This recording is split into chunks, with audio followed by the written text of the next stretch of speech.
Magandang araw sa inyong lahat at welcome sa aking channel. Dahil sa magagandang video nakuha sa photoshoot ni Julia Montes na ipinost niya sa kanyang Instagram account, ay naging curious ang mga fans kung ano ang susunod na proyekto nito matapos ang pelikula kasama ang kapuso actor na si Alden Richards.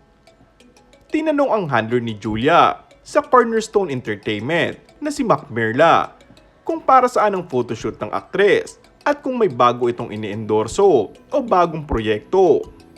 Sagot nito, yes, may new movie at start na kami ng promo, sagot ni Mac.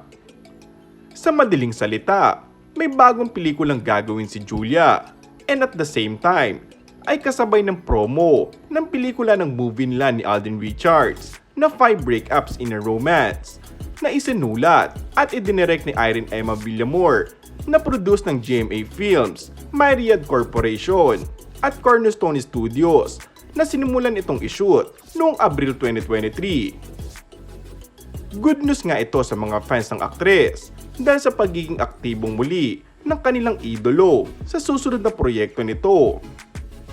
Marami naman ang nagtatanong kung posible bang mangyari ang gusto ng karamihan na mapanood siya sa Batang Quiapo. We'll see, marami nangyayari na hindi natin hawak, makahulog ang payag ng handler ng aktres. Sa ngayon, ay kabi-kabila ang ginagawang proyekto ni Julia.